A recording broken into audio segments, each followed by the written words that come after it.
Welcome to knowing grammar.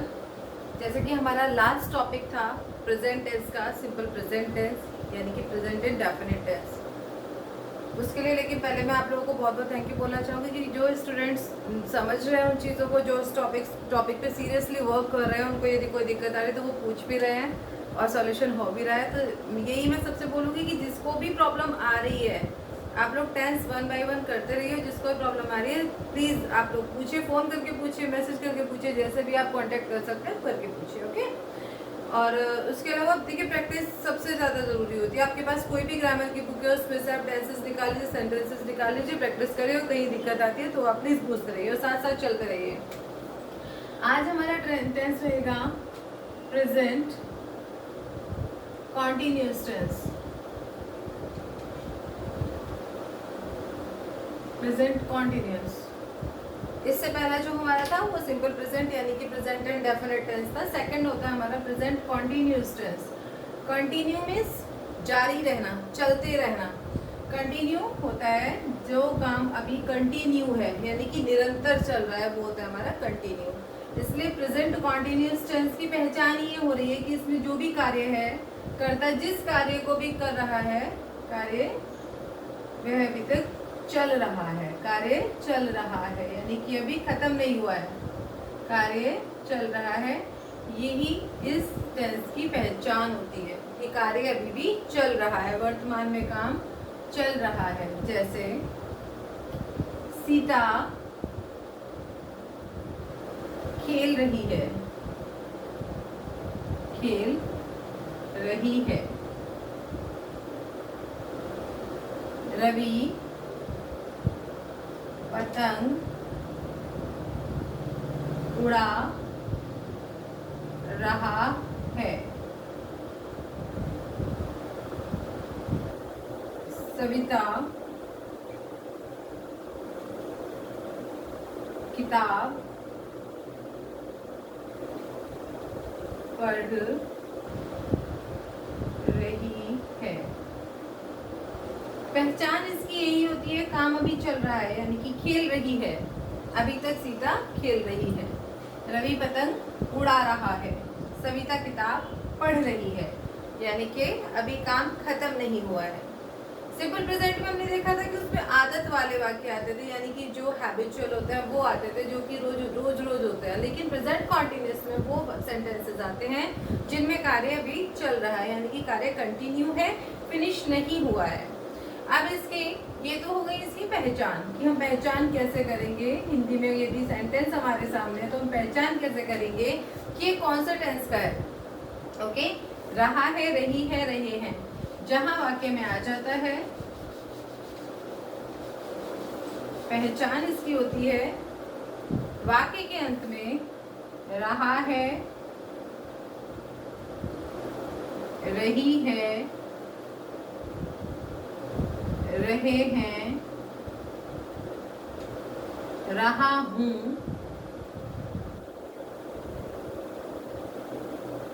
रहे हो। ये वाक्य के अंत में आता है। रहा है, रही है, रहे हैं, रहा हूं, रहे हो। तो ये वाक्य के अंत में आता है, वहां पे हमारा प्रेजेंट कॉन्टिन्यूअस टेंस होता है यानी कि काम अभी चल रहा होता है, वर्तमान में काम चल रहा होता है। अब इसके हमें रूल्स देखने हैं। रूल्स यानी कि जब हम सेंटेंस को बनाते हैं इंग्लिश में, जब हम इसको ट्रांसलेट करते हैं तो कौन से रूल्स हम इसमें लगाते हैं। सबसे पहले सब्जेक्ट। ओके, सब्जेक्ट कौन होता है? कार्य को करने वाला। Subject plus helping verb. Helping verb क्या होती है प्रेजेंट कॉन्टिन्यूअस की? Is, am, are. Is, am और आर, ये प्रेजेंट कॉन्टिन्यूअस की हेल्पिंग वर्ब होती है। Okay, subject plus is, am, are plus verb की फर्स्ट फॉर्म में आईएनजी, वर्ब की फर्स्ट फॉर्म में आईएनजी प्लस ऑब्जेक्ट। यदि सेंटेंस में कुछ और वर्ड भी दिए हुए हैं तो उनकी इंग्लिश, लास्ट में आपका फुल स्टॉप। समझ लीजिए, सबसे पहले सब्जेक्ट आएगा, फिर इज, एम, आर सब्जेक्ट के हिसाब से लगेगा। सब्जेक्ट सिंगुलर है तो इज लगेगा, आई है तो एम लगेगा, और यदि प्लूरल नंबर है तो आर लगेगा। उसके बाद वर्ब की फर्स्ट फॉर्म में आईएनजी आएगा, फिर आपका ऑब्जेक्ट आएगा और लास्ट में फुल स्टॉप आएगा। ये जैसे एग्जाम्पल आप देख लीजिए, नेहा गाना गा रही है। नेहा गाना गा रही है, यानी कि काम अभी चल रहा है, अभी वो गाना गा रही है। इसमें सबसे पहले सब्जेक्ट है हमारा नेहा। नेहा, अब क्योंकि नेहा सिंगुलर नंबर है, सिंगुलर नंबर एक वचन अकेली है, तो इसमें क्या आएगा, helping verb is. Neha is, helping verb लगा दी हमने। उसके बाद फर्स्ट फॉर्म है आईएनजी। फर्स्ट फॉर्म किसकी होती है, वर्ब की। वर्ब कैसे पहचानता है, जिसके वाक्य में जिस शब्द में हिंदी में ना आता है लास्ट में, वो हमारी वर्ब होती है।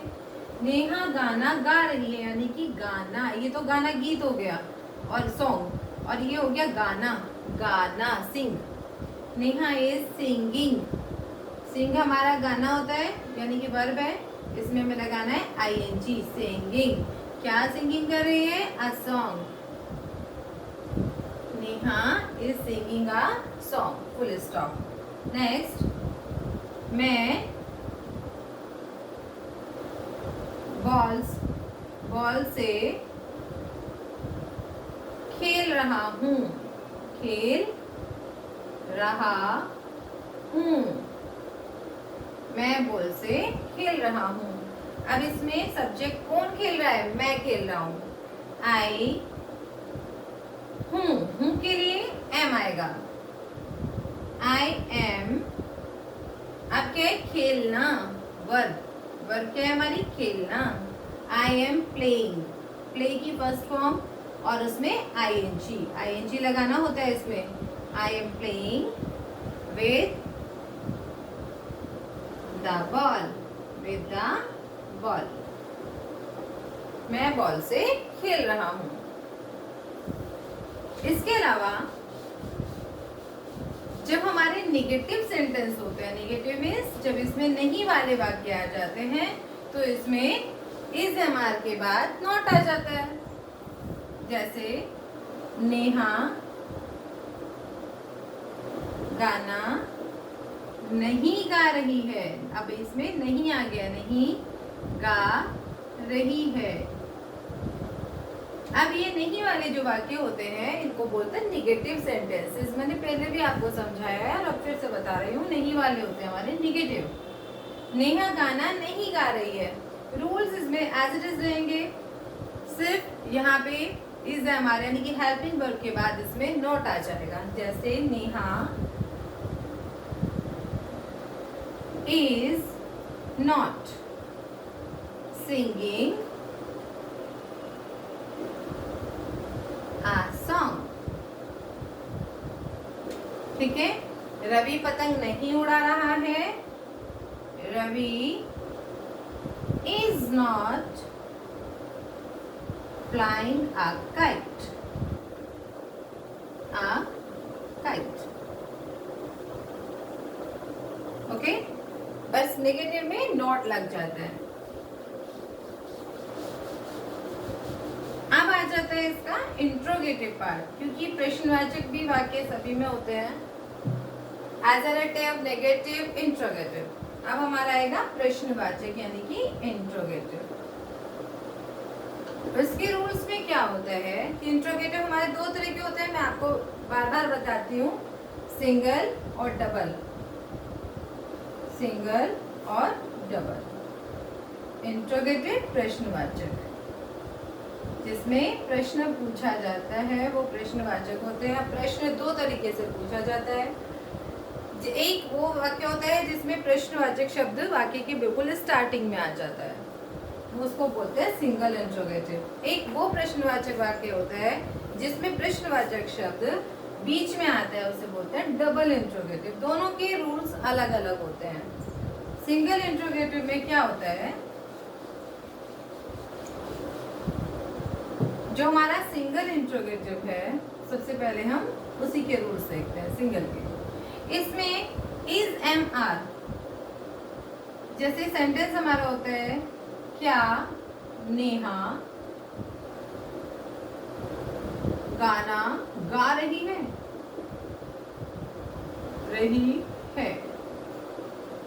प्रश्न पूछा जा रहा है, ओके रही है, फोकस हमें करना है, रहा है रही है, लास्ट में जो आ रहा है उसी की वही पहचान होता है कि काम चल रहा है, मीन्स प्रेजेंट कॉन्टिन्यूअस टेंस, और ये रूल्स यूज होंगे।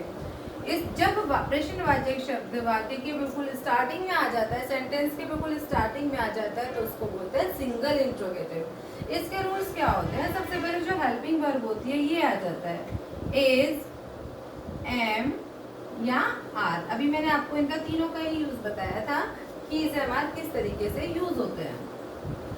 इज एम आर, उसके बाद आएगा आपका सब्जेक्ट, वर्ब की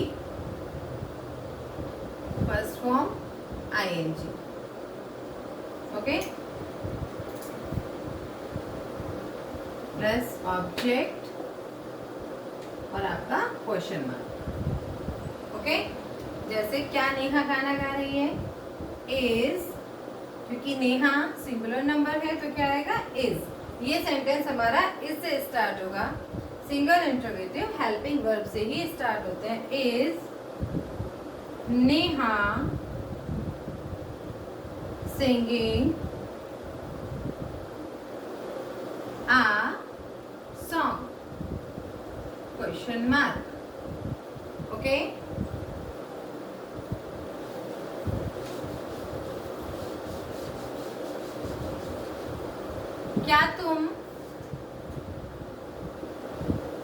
क्या तुम खेल रहे हो,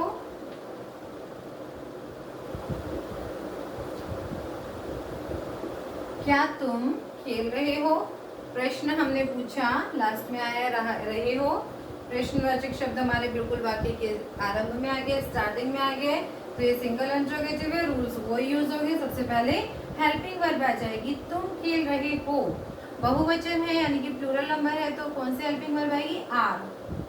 आर से सेंटेंस ही हमारा शुरू होगा, आर, फिर क्या आएगा subject you, are you playing,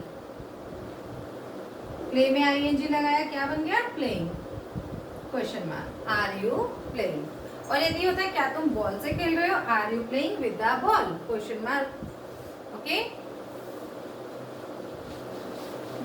अभी दूसरा हमारा इंट्रोगेटिव था जिसमें हेल्पिंग वर्ब बीच में, सॉरी प्रश्नवाचक शब्द बीच में आता है। जैसे तुम कहाँ जा रहे हो, कहाँ जा रहे हो, कॉन्टिन्यूस की पहचान ही ये होती है कि वाक्य के लास्ट में रहा है, रही है, रहे हो वगैरह आते हैं, यानी कि काम चल रहा होता है। लेकिन जब प्रश्नवाचक शब्द बीच में आ जाता है वो डबल इंट्रोगेटिव होता है, और डबल इंट्रोगेटिव के रूल्स होते हैं। सबसे पहले इस प्रश्नवाचक शब्द की, जो भी प्रश्नवाचक शब्द दिया होता है उसकी इंग्लिश सबसे पहले आती है। जैसे वेयर, कहाँ के लिए क्या यूज होता है, वेयर। फिर आती है हमारी सहायक क्रिया, हेल्पिंग वर्ब क्या होती है, इज एम आर होती है, हो है तो क्या आएगा आर, वेयर आर। अब आएगा हमारा subject you, where are you going, where are you going, तुम क्या कर रहे हो, व्हाट आर यू डूइंग, तुम क्या कर रहे हो, सबसे पहले क्या, क्योंकि अब ये क्या बीच में आ गया है, व्हाट आर यू डूइंग। तो ये दोनों में अंतर होता है सिंगल इंट्रोगेटिव में और डबल इंट्रोगेटिव में। जहाँ सिंगल इंट्रोगेटिव होता है वो हेल्पिंग वर्ब से स्टार्ट होता है, और जहाँ डबल इंट्रोगेटिव होता है यानी कि प्रश्नवाचक शब्द बीच में होता है तो वो उस क्वेश्चन वर्ड से स्टार्ट होता है, उसके बाद हेल्पिंग वर्ब आती है, उसके बाद सब्जेक्ट आता है, फिर वर्ब की फर्स्ट फॉर्म में आईएनजी और लास्ट में क्वेश्चन मार्क आता है, ओके।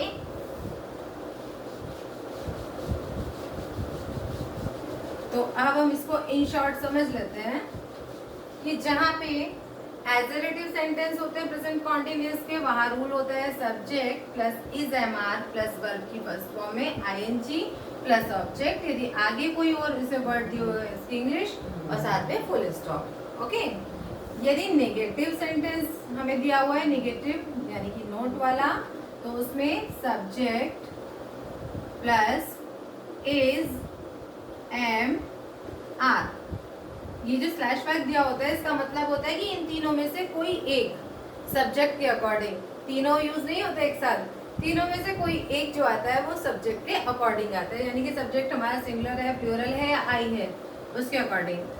प्लस नॉट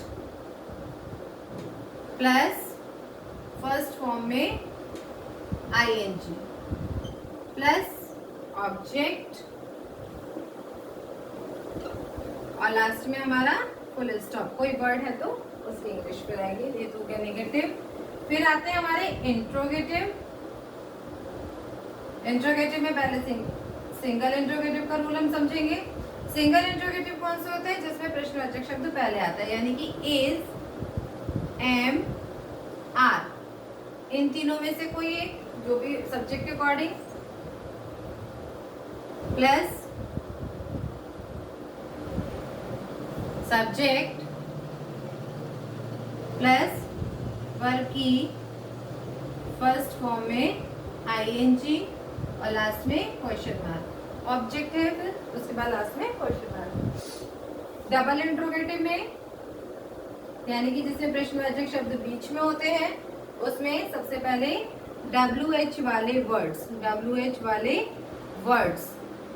वाले वर्ड्स होते हैं क्वेश्चन वर्ड्स, जो कि प्रश्न पूछा गया है वो वर्ड, WH वाले words, plus is am are यानी कि helping verb, plus subject plus verb की फर्स्ट फॉर्म में आईएनजी प्लस ऑब्जेक्ट और लास्ट में क्वेश्चन मार्क। ओके, तो ये हमारे रूल्स हैं, आप इसको देखिए ध्यान से, बार बार करिए, जो भी सेंटेंसेस आपके पास आपकी बुक में अवेलेबल है उनकी प्रैक्टिस करिए। कहीं भी कोई भी दिक्कत है तो उसके लिए आप कमेंट करिए या फोन करिए एज यूजुअल, जैसे आप लोग कर रहे हैं, जिस भी तरीके से आप हेल्प ले सकते हैं लीजिए और देखते रहिए, क्योंकि नेक्स्ट टॉपिक हमारा रहेगा present perfect tense. Okay, thank you and keep watching.